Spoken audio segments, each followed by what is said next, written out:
Yonkers Police Department officers on September 4, 2012, at approximately 5:35 p.m. responded to a 911 call about a suspicious package being found in the woods. Upon arriving at the scene, first responders found a decomposing human body that was wrapped in a large black garbage bag. Detectives with the department's Major Case Squad and Crime Scene Unit took over the investigation and were able to identify the victim as 26-year-old Bronx resident Pamela Graddick. Investigations determined that Pamela had been shot twice in the head at a location outside of Yonkers and dumped in the woods in an attempt to conceal the crime.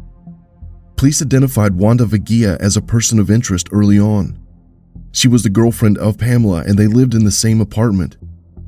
They were unable to explain how the petite woman could have moved the larger Pamela's body to a secluded area in the woods. Following a 2-year investigation, authorities were unable to come up with enough evidence to charge anyone, and the case was transferred to the Yonkers Police Department Cold Case Unit. In January of 2022, investigators conducted an interview with 41-year-old Wanda Veal. During the interview, Veal confessed. She said that she shot Pamela inside the Bronx apartment they shared due to ongoing domestic issues between them. She said that she got the weapon from John Torres. Torres again helped her move the body from her apartment to the woods. In March of 2022, both Wanda Veal and John Torres were taken into custody. Torres was charged with second-degree criminal facilitation, first-degree prosecution hindering, and tampering with physical evidence, all of which are felonies. City of Yonkers Police Commissioner John J. Mueller said in a statement following the arrests, "The passage of time only reinforces our commitment to solving these heinous crimes. The Yonkers Police prides itself on focusing on victims and their families and doing whatever we can to deliver justice for them. I hope that these arrests bring some degree of closure to Pamela's family and friends, and I applaud the extraordinary efforts of our cold case detectives in closing this case after so many years. Well done." A partially buried body was found in the area known as Orange Avenue Ranch or Peachtree Camp off I-90 on September 13, 1992, in Missoula County, Montana. Detectives identified the victim as William Adams, also known as Cadillac Man.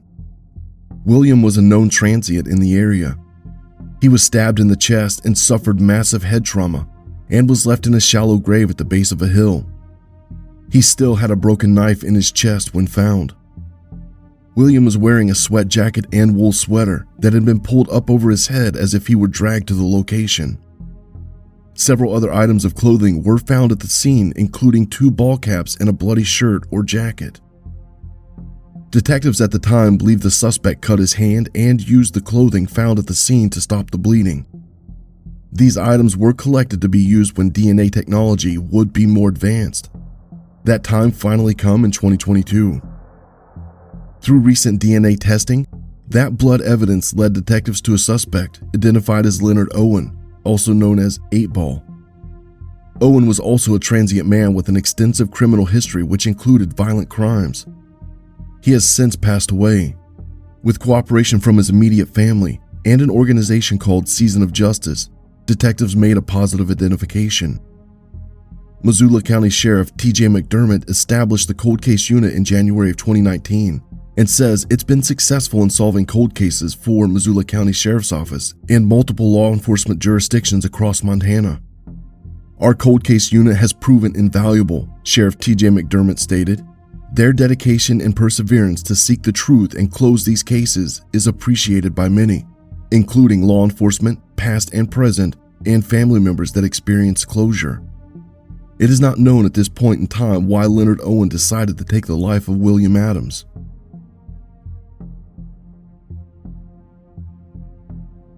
On July 15, 1996, a woman's body was discovered in Sonoma County, California. Her body was found by a survey crew working in the area of Stony Point Road, north of West Railroad Avenue. She was identified as 32-year-old Michelle Marie Veal of Union City, California.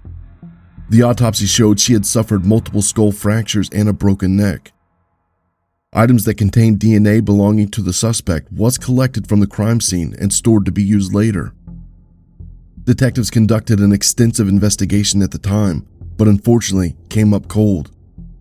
In April of 2021, detectives submitted forensic evidence they had for review at the Serological Research Institute for biological testing. On January 18, 2022, investigators got a hit. A DNA match came back to Jack Alexander Boken. He passed away on December 4, 2021, where he had been in custody at the California Department of Corrections Medical Facility in Vacaville, California. Boken had been arrested in October of 1997, less than a year after Michelle's life was taken, by San Francisco police on a charge of kidnapping with the intent to commit assault. In 2000, Boken was sentenced to 231 years in the case. Boken's cousin, Laura Lusher, had this to say about him. She described him as a brilliant boy who grew up in a working-class family in the Mission in San Francisco. He had what she called dirty secrets. He was sneaking his father's gun to school at age 7. By the time he was 9, he was stealing bikes. And when he was 10, he started assaulting Laura when she was just 3 years old. Even at the young age, Jack Boken was already so practiced in stealth that the abuse was never suspected. In the years that followed, not even my father, who was a San Francisco police inspector, sensed that anything was wrong, Laura Lusher wrote. Laura also chronicled a host of other women that Boken abused. She documented in great detail all the harms Boken had caused women, stating that even though he was family, he will never and should never have another chance at freedom, but I find no joy in that, only relief for myself and deep regret that he wasted his life and shattered so many others. Michelle's family had this to say in a statement. Though she has been gone, memories of her beautiful smile, impeccable style, generous spirit, and enthusiasm for life live on forever in the hearts of the many people whose lives she touched. Our dear Michelle was a mom of 3 young girls who were raised in the care of her incredible mother, as well as by her loving sister. Though her struggles made her particularly vulnerable at times, Michelle's strength is what kept her persevering through many adversities to do her best for those she loved. Michelle's tenacious spirit lives on in her daughters, who are all leading happy and healthy lives today, and raising their children to remember her as the beautiful grandmother whom we all wish they could have met.